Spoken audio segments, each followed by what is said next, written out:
All right! I love the future! It has to like have a structure to live on, right. you know? Okay.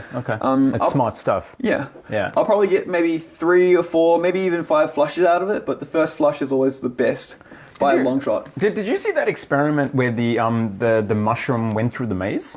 Yes. That's it crazy. It rerouted, it remapped Japan's subway system in the most like effective method possible. Wow, that's a crazy experiment. Yeah, for those at home who don't know, I don't know if you want to run through it. I can't remember what the experiment's called. I remember, there were 2 different experiments, the mapping, whatever. But the one that I saw was they made a maze and they let the mushroom kind of grow through the maze because they put a food source at the end of it.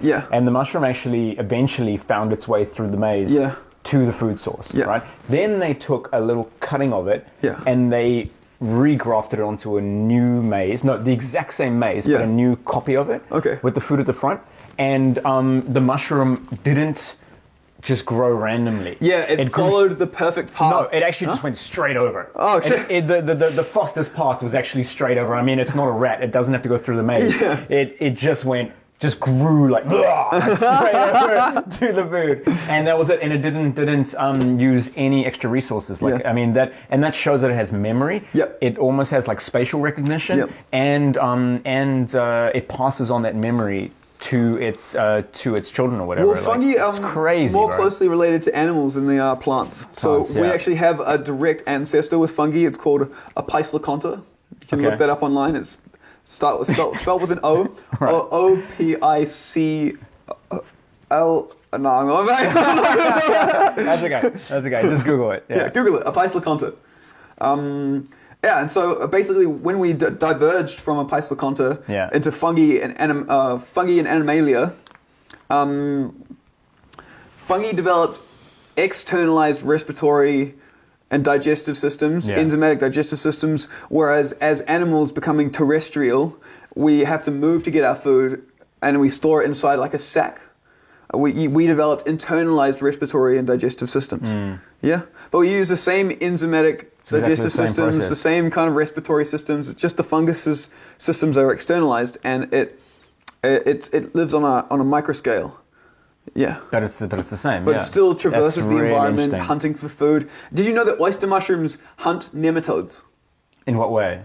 They create these little traps. Yeah. And so like oyster mushrooms naturally live in like standing deadwood. Yes. So like the cabbage tree is a really great example. The phoenix oyster grows on a cabbage tree.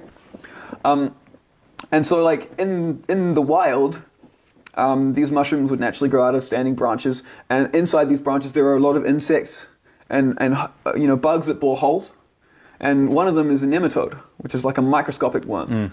And so the fungus, the word is nematogenous. Oyster mushrooms are nematogenous. They eat nematodes. Crazy. They literally hunt them. So it's like cordyceps, killing insects. Insects and stuff. Yeah. It creates these little traps, like imagine like that, and then the nematode swims through, and it triggers the trap, and it snaps shut.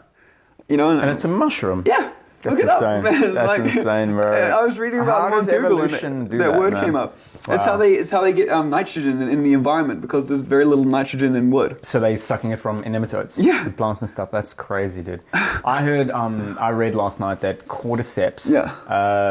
They're parasitic. And they will enter into like wasps or ants or like other worms and stuff like that. But there's a type of cordyceps that will enter into other mushrooms and use other mushrooms as a parasite. Today, That is mad. Yeah. And specifically, they target other mushrooms. They don't. That species won't do anything. It's microparasitic. Microparasitic. Yeah, it's crazy, man. Yeah. So what's going on in this container? Okay. This mold is called trichoderma. It's bad news. It's fucking real bad news. If this gets a foothold in my operation, it could spell bankruptcy. Right. Yeah. So we do not open that. No. What is it? It's just it just easily populates, like. Yeah. Well, it's a microparasite. It eats. It uses chitinase to break down the cell wall of the fungus. Of other fungus. Yeah. Of other fungi. Wow, that's crazy. All right. Okay. But you can use trichoderma to impart fungal resistance to plants. It's being studied and used in the wine industry because grapevines get heavily parasitized by powdery mildew and other types of rot, like root rot. And so you can